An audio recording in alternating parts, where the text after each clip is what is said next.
अस्सलाम वालेकुम students, welcome to our channel Educational Hub. Class 10th की न्यू बुक जो फेडरल बोर्ड की तरफ से सजेस्ट की गई है उसके यूनिट नंबर 5 जो कि एक पोएम है Mother Nature written by Emily Dickinson, उसके साथ हाजिर हैं।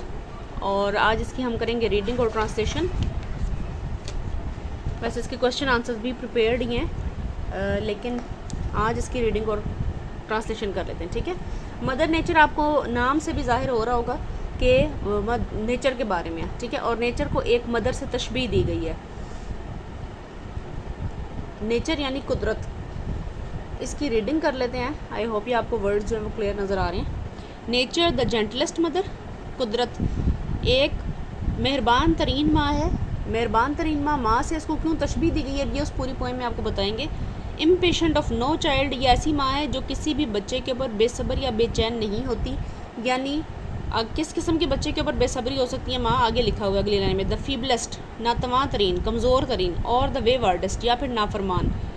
हर एडमोनिशन माइल्ड, और इस माँ की नसीहत माइल्ड होता है नरमी से, नरम नसीहत होती है, इंतहाई तरीके से नसीहत करती है। ठीक है, मदर नेचर को जी, अब कुदरत को, जो हमारी कुदरत है प्लानट में, जो हमारी कुदरती एक सिस्टम चल रहा है, एक निज़ाम चल रहा है, उस नेचर को इन्होंने मदर से तशबीह दी है।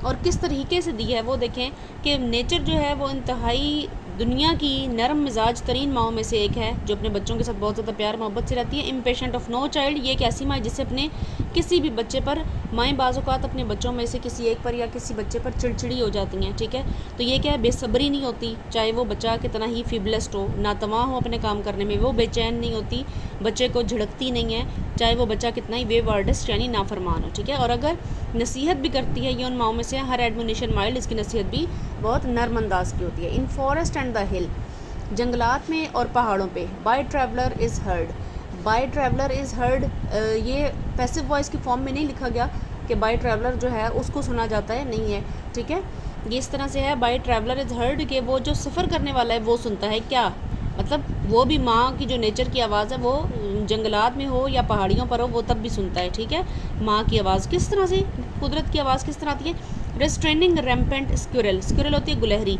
रैम्पेंट बेकाबू, रेस्ट्रेनिंग रोकते हुए। जब किसी तेज़ चलती गुलहरी को रोकती है नेचर, नेचर क्या रोकती है कि बेसिकली उसके रास्ते में जो पत्थर हैं या दरख्त हैं या कोई उसकी वो, तो जब वो बेकाबू स्क्विरल जब बड़ी तेज़ी से भागती है, फुदकती है, ठीक है, जाती है, उसका पाँव किसी चीज़ को लग जाए और उसकी जब आवाज़ आती है तो वो नेचर की आवाज़ उसको कहा गया है कि नेचर उसको रोकने की कोशिश कर रही होती है। और टू इम्प्यूशियस बर्ड, या फिर बहुत, ये TOO2 वाला जो ये बहुत ही, ठीक है, बहुत ही पुरजोश कोई परिंदा हो। इम्प्यूशियस का मतलब होता है पुरजोश, इस तरह से एक ऐसा जिसको तेज़ी में काम करने की आदत हो या केयरलेसली काम करने की आदत हो, तो इसके लिए एक बेहतरीन वर्ड उर्दू में होता है पुरजोश। ठीक है, एक ऐसा पुरजोश परिंदा, यानी एक ऐसा परिंदा उसकी फड़फड़ाहट बड़ी तेज़ होती है, जब वो परों को फड़फड़ा के तेज़ी से उड़ता है तब भी उसकी आवाज़ सुनी जा सकती है। हाउ फेयर हर कन्वर्सेशन, उसकी जो गुफ्तगू है, यानी मदर नेचर की, हमारी जो कुदरत माँ है, ठीक है, उसकी बता रही हैं, उसकी जो गुफ्तगू है का तरीका है वो इंतहाई फेयर है, बड़ा ही अच्छा है। अ समर आफ्टरनून, जैसे गर्मियों की दोपहर। गर्मियों की दोपहर से आपके जहन में बहुत सारी चीज़ें आएंगी कि ये तो एक नेगेटिव पॉइंट आ गया।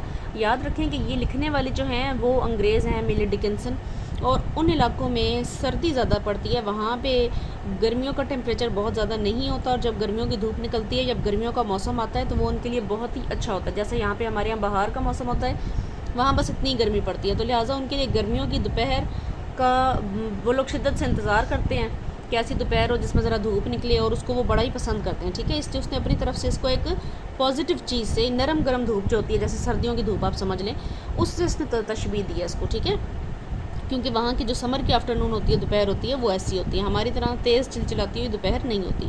हर हाउस होल्ड, उसका घराना, हर असम्बली उसकी, मजलिस यानी महफिल या जिससे मिलने जुलने वाले लोग हैं वो समझ लें। ठीक है, किसकी, मदर नेचर की। And when the sun goes down, और जब सूरज जो है वो ढल जाता है, गुरूब हो जाता है। हर वॉइस अमंग द एजल्स, एजल होती है राहें, ठीक है, उसकी आवाज़ राहों में आती है।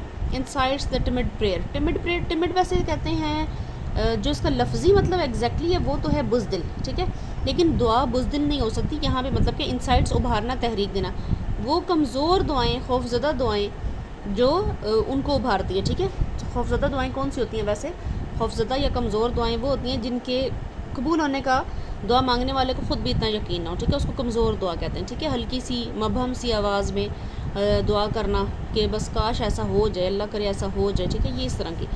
तो ना जो कमज़ोर दुआएं होती हैं उसको भी तहरीक देती है। Of the minutest cricket, cricket क्या होता है, झिंगर को कहते हैं, ठीक है, ये क्रिकेट वो खेल वाला नहीं है, झिंगर को कहते हैं। और माइन्यूट होता है छोटा, माइन्यूटेस्ट उसकी थर्ड फॉर्म यूज़ की गई है, क्या है, यानी छोटा तरीन जो अगर झिंगर होता है उसकी जो कमज़ोर दिल से उसने दुआ की होती है उसको भी ये उभारती हैं, ठीक है। द मोस्ट अनवर्दी फ्लावर, या फिर किसी भी अनवर्दी जो बेकीमत फ्लावर। बेकीमत फ्लावर कौन से होते हैं, ऐसे फूल जो बड़े ही कॉमन होते हैं, हर जगह पाए जाते हैं, या बग़ैर खुशबू वाले फूल जिनको लोग इतना ज़्यादा पसंद नहीं करते, उसके बारे में बात हो रही है, ठीक है।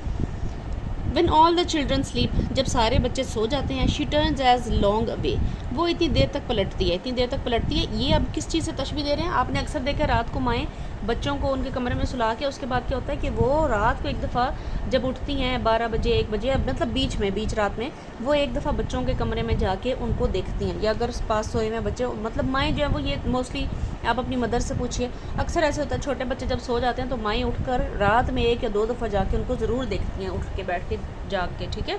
ठीक है, she turns as long away, वो इतनी देर तक पलटती है। And as will suffice to light her lamps, suffice होता है काफ़ी हो जाना, ठीक है। और क्या करती है, अपने लैम्प्स जलाती है। लाइट यहाँ पे रोशनी नहीं है, यहाँ पे वर्ब के तौर पे यूज़ है कि वो क्या करती है, इतना काफ़ी हो जाए कि वो लैंप जला सके, चिराग रोशन कर सके। Then bending from the sky, और माएँ जब बच्चे सो नहीं रहते तो बिस्तर के पास खड़े होकर झुक के उनको तंबी करती हैं, मुंह पे उंगली रख के कि चुप हो जाओ, खामोश हो जाओ, या झुक के कुछ कहती हैं कि बस अब सो जाओ, ठीक है। तो क्या देन उसके बाद क्या, बेंडिंग फ्रॉम द स्काई, मेहरबान कुदरत जो है वो ऊपर से आसमान से नीचे की तरफ झुकती है। विद इन्फिनिट अफेक्शन, इन्फिनिट लामहदूद अफेक्शन होता है मोहब्बत, बेइंतहा मोहब्बत के साथ। एंड इन्फिनिटर केयर, और लामहदूद केयर के साथ, एहतियात के साथ। Her golden finger on her lip, अपनी गोल्डन फिंगर जो है, सुनहरी फिंगर जो है वो उसने अपने होंठों पर रखी होती है। जैसे हम किसी को चुप रहने का इशारा करते हैं, होंठों पे उंगली रख के, बिल्कुल उसी तरह से, ठीक है। जैसे माँ रात को अगर आधी रात को उठ के देखे और कोई बच्चा जाग रहा है तो वो उसको मुंह पे उंगली रख के कहती है कि खामोश और सो जाओ, ठीक है। तो ये इस तरह से इस वक्त मदर नेचर के साथ उसको कंपेयर कर रहा है कि जब रात को वो इतनी देर तक होती है कि उसके लाइट लैंप्स जो हैं वो इतने रोशन कर दे कि सबके लिए काफ़ी हो जाए। वो लैंप्स कौन से हैं, ये यहाँ पे जो तशबीह दी गई है सितारों से दी गई है। अगर रात को जब चांद और सितारे रोशन हो जाते हैं, इतनी रोशनी हो जाए कि वो पूरी दुनिया के लिए काफ़ी हो जाए, तब वो आसमान से नीचे की तरफ उतरती है, झुकती है और अपने होंठों पर सुनहरी फिंगर रख के कहती है विल्स, विल्स है वसीयत देना वैसे कहते हैं, ठीक है। यहाँ पे क्या, हुक्म देना, विल्स साइलेंस एवरीवेयर, और उसके बाद वो हुक्म देती है कि हर तरफ खामोशी हो जाए। ये मदर नेचर, जैसे माएँ रात को बच्चों को सुलाती हैं, क्योंकि नींद एक इम्पॉर्टेंट फैक्टर है लाइफ का और ज़रूरी होती है प्रॉपर नींद लेना, इसी तरह से मदर नेचर जो है वो हम लोगों को भी सुला देती है, ठीक है। ये उस चीज़ के बारे में है। ये हो गई इसकी जी रीडिंग और डिक्टेशन, रीडिंग और ट्रांसलेशन हो गई है। क्वेश्चन आंसर्स भी इसके जो हैं वो होपफुली हम कल अपलोड कर देंगे, ठीक है। और चैनल को सपोर्ट करें, काइंडली वीडियोस पूरी देखें, लाइक और शेयर करें अपने फ्रेंड्स के साथ, और जिन्होंने सब्सक्राइब नहीं किया वो काइंडली इसको सब्सक्राइब कर दें, ठीक है। Thank you for watching, take care, Allah हाफिज़।